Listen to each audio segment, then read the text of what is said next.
Cool. If you're here, let me know what this sounds like. I'm actually trying it. It's more of an experiment than anything else.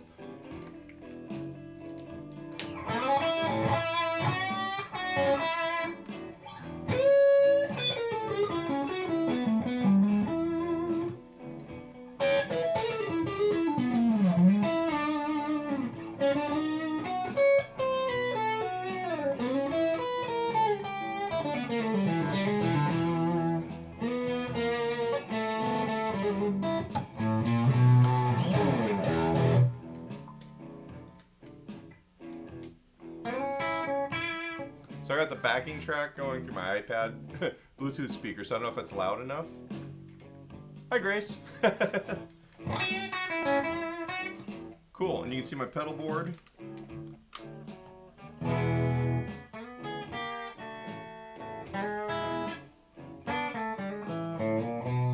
All the various crunchy sounds.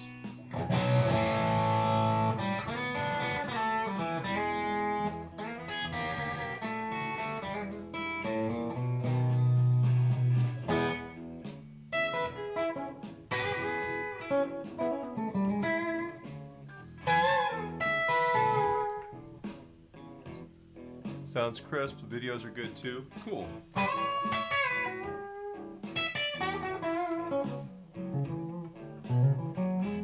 What got here?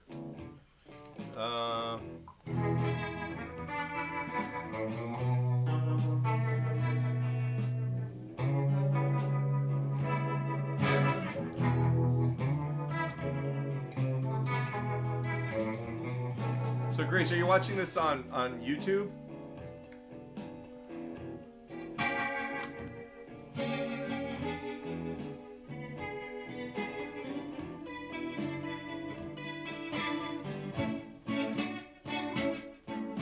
Gotcha.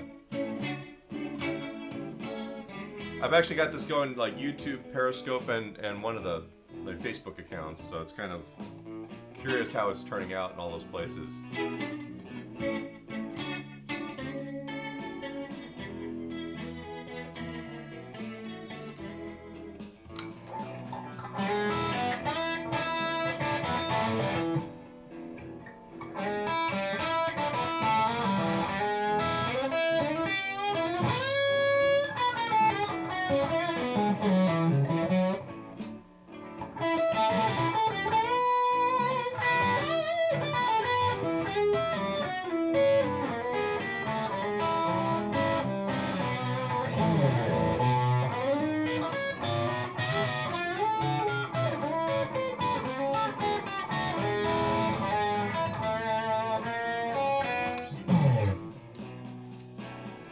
I'm sick of that.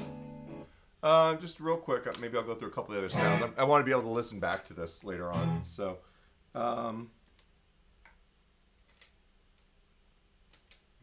synthesizer.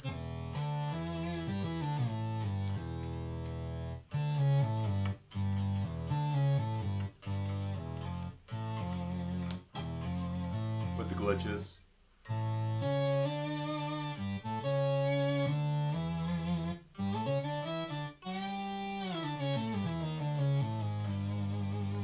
So there's a couple other folks on here. If you guys could let me know where you're catching this, whether it's Facebook, Periscope, or YouTube. I'm not really doing anything other than just kind of noodling right now and getting a little bit of quality control going on. My phaser. Wearing snowman socks today.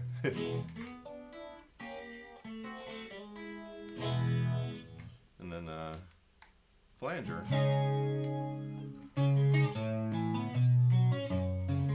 So a lot of these sounds are coming out of the Strymon Mobius, which is the blue box right there. Although the phaser is the, what do you call it, MXR Phase 90.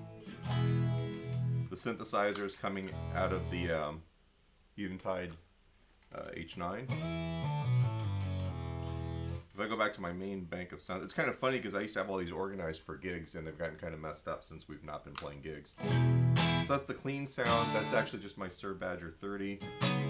Kind of at a pretty low volume, actually. Everything's on 2. Alright, this is actually the M-Drive, which is this guy here, and it's really just there to push the amp. So there's clean. There's the M-Drive, just a little bit of crunch.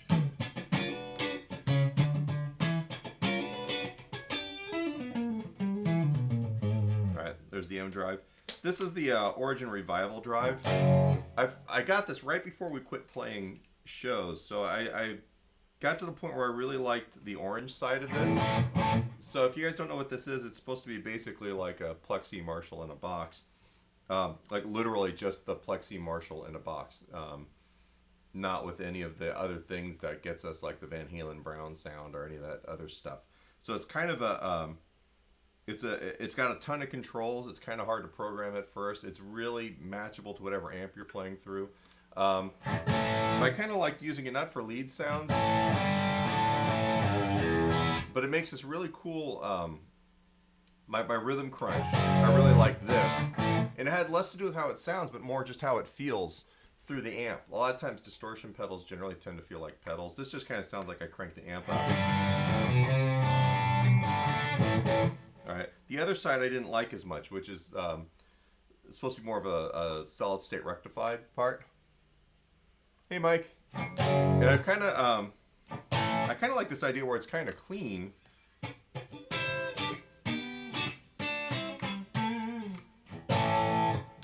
Almost like this it's like almost pushing the amp a little bit more like the M-Drive.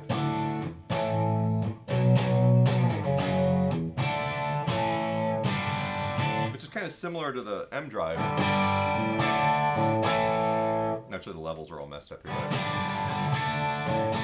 And then I've also got, if I need more crunch there. And keep in mind, I'm just playing a Telecaster with a Tele Bridge pickup. I'll switch guitars in a second. Alright, that's supposed to be my slapback echo. And then the pedal I really like a lot. It's this guy here. You can see with my foot. You can barely see it, but it's a Rockett The Dude pedal. It's supposed to be like their Dumble kind of thing. Or I really like it for lead stuff. It also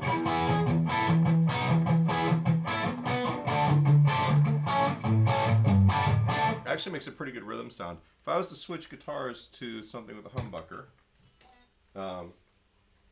let's go McFeely for this. Hopefully I don't kill anything.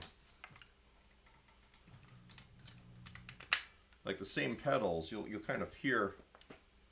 I've been experimenting this morning with stuff. Hopefully this is in tune.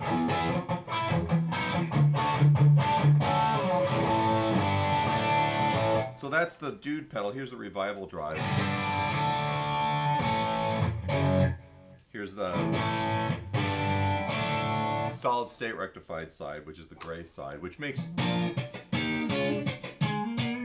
it's good for that sort. Hi Steve, how's it going? Yeah, I didn't really plan this out. I've been trying to get some stuff sorted out here, and I figured it was easier to go live. Plus, I added the ability to go like YouTube, Facebook, and Periscope, so I wanted to see kind of how that worked out too. But it's cool because now I've got kind of like my Marshall not really turned up. So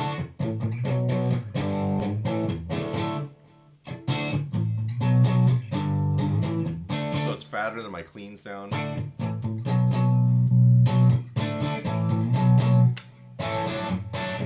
Or I've got the kind of the crunch.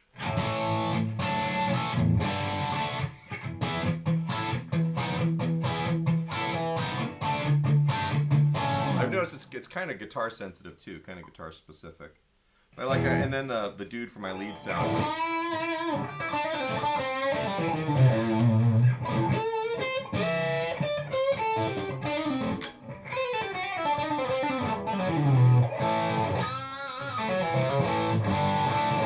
I don't know how that sounds at home. A lot of times I'm just using my vocal mic for everything. I'm not using the Iridium or any of that kind of stuff.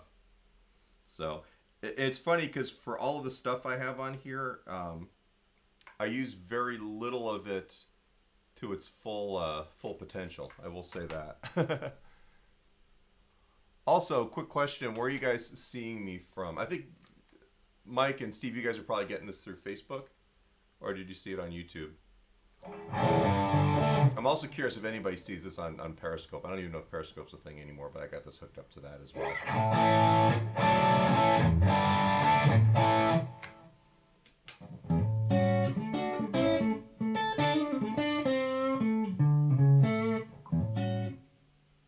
Yeah, Facebook. Okay, cool.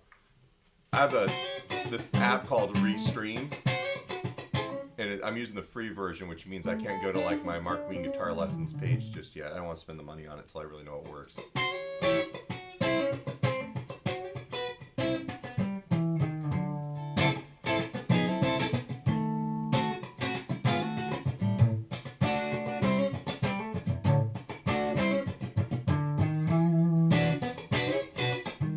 So guitars sound good through that? Everything sounds healthy? Do the last one. We're gonna actually what I should do is I should do like the guitar shootout. So here's the McFeely with the Suhr ML pickups. I'm gonna put it on. I'm just gonna play through it real quick. I just put these in the other day.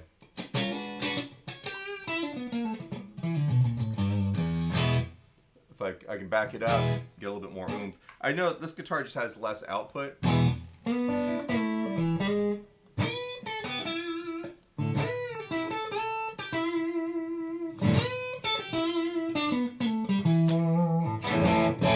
That's what actually the spark boost on to get a little bit more oomph. That's the same bridge pickup that's in the other guitar. But it's got way more high end.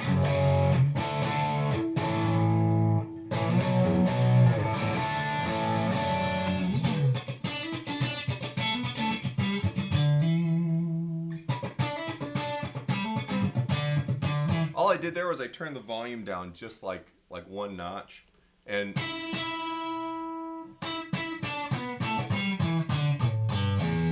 getting rid of the treble bleed kind of helped a lot, because this guitar would get really, really clinky. Okay, and then this was the thing that kind of freaked me out this morning, was I pulled this guitar out last night, which is my Tokai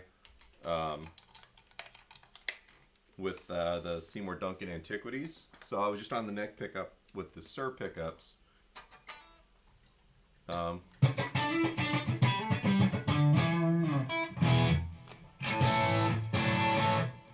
This guitar, I forget how good this guitar sounds.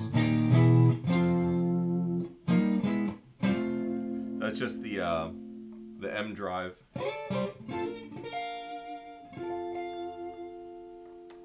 It was just totally clean. Slide on my lap. Here's with a little bit on the front end from the spark boost.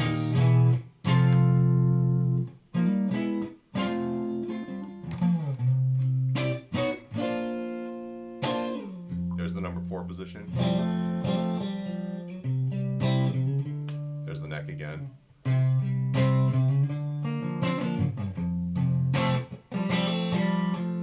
Here's the number 2 position.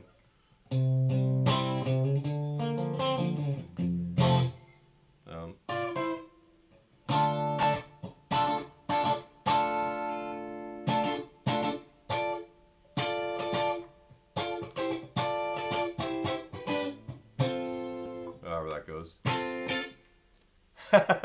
Yeah, this guitar is it's hard to fault this guitar. Because of the kind of pickups it has in it, it doesn't have a reverse wound, reverse polarity middle pickup. So like anything noisy that's going to happen is going to be super noisy, like that. I don't have any place to hide, which is one reason why this guitar rarely would go out on gigs unless it was something that was like a Calypso gig or anything where I played more clean sounds than anything else. But it sounds cool. I mean, it's just really just the neck pickup. I love, and those are the Seymour DUncan Antiquities.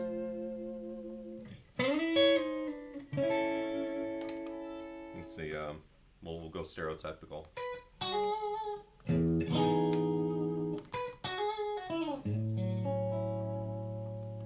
There's number 4. Actually, and Doug, this is actually a strat that Howie likes. He's actually played this one, although he played it with the original neck.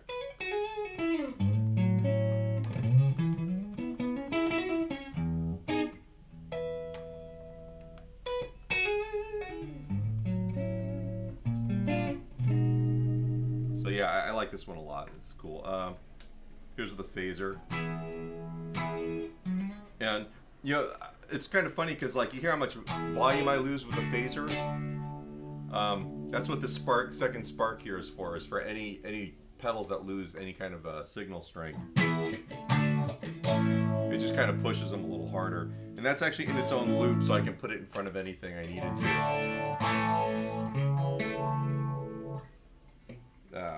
So...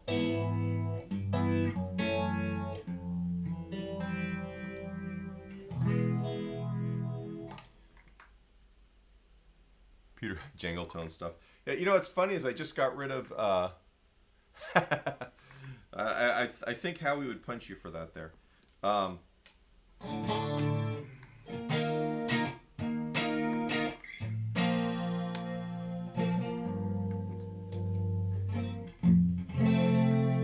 It's kind of funny because if I go between the single coil guitars and the humbuckers, I kind of end up needing to put a little extra boost in front of the amp. But the reality is, my Telecaster, this guitar is actually kind of bigger sounding too. So here's this guitar without the extra boost. Let's just bring the Telecaster back. I'm not going to change anything. Where you go, Telecaster?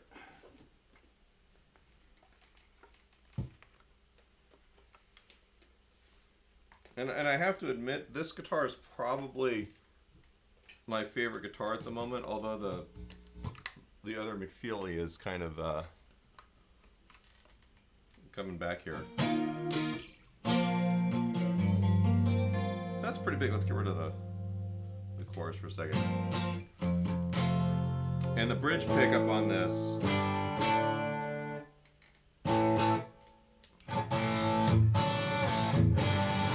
I was just doing this earlier, but I really love the bridge pickup.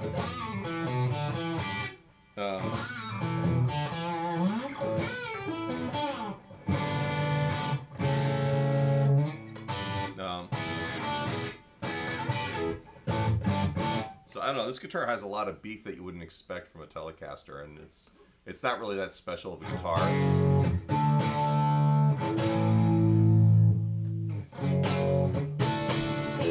But it actually fills out space, kind of like my Les Paul does. I didn't bring the Les Paul out today. But then if we bring the McFeely back with humbuckers, some of this is the compression of the audio. I know that, like you're getting kind of the video audio stuff, but like, so just on the bridge, it's almost weaker than the Telecaster, which is really strange to me.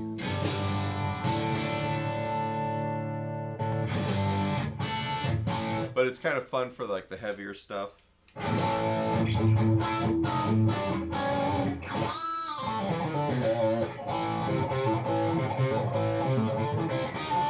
Oh, you know, part of the problem is I've got a guitar in front of the speaker. I'm running out of space here. I was like, where'd all my high end go?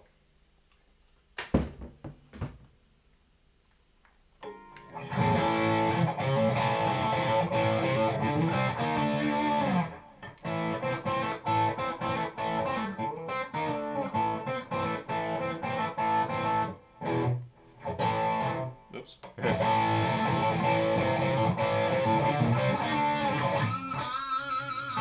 So it's not bad. I mean, you can get a lot out of it. I dig it. Can anybody tell that I really miss playing gigs?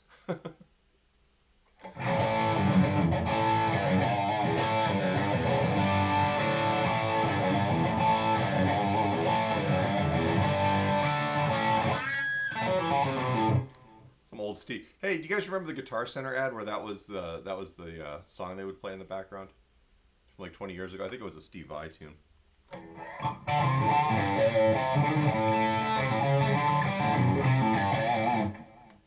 So, all right. Am I boring you guys? I really just wanted to jump on and see if I could do this thing with the pedal board. I've got to light it better. I'm actually using the lights out of my Furman to try and give it a little bit extra light.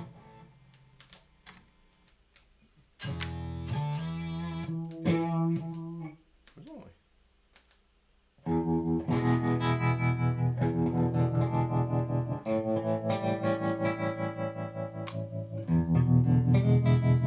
Yeah, I go through periods of time where I don't play guitar for a long time and I come back to it. This guitar sat for a while. Mark refretted it for me and sent it back to me, and the guitar felt awesome, but I was really frustrated with the treble bleed. And I should post a picture. Mark's wiring is like so like perfect, and everything is like so like integrated. It's like this like spider web made out of wire, and I didn't want to mess with it for the longest time, but finally I said screw it, and I took the whole guitar apart. And there's only just I don't know if it's still out here. It's a capacitor and a resistor that goes on your treble, on your tone control, I guess. That's the treble bleed. I got rid of that, and the guitar just opened up.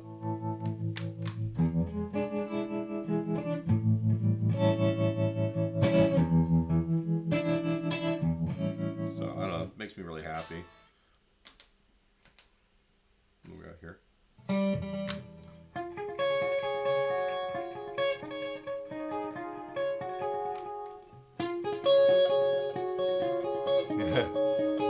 Yeah, I have 2 Slee Stack shirts. This is actually the second one. My wife bought one of these for me, not really realizing that Land of the Lost was like one of the few memories I have of being a little kid living in New York. That and watching Space 1999.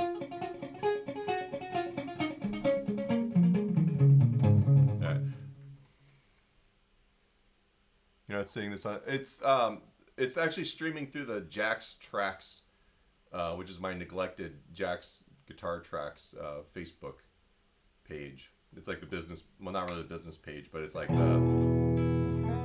brand page, I guess I made. So that's probably one reason why there's not many people on here.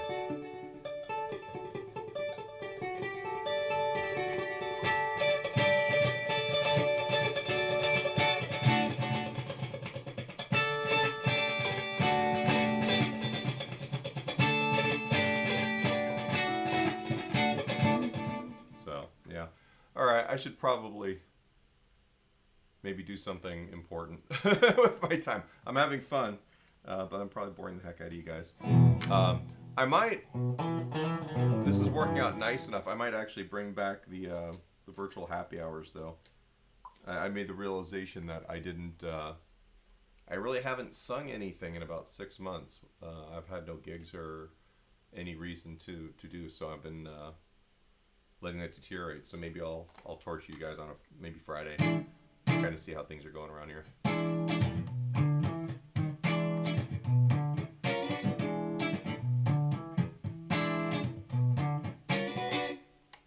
Okay, all right. I'm gonna let you guys roll. Thank you very much for hanging out, and I'll talk to you guys later on.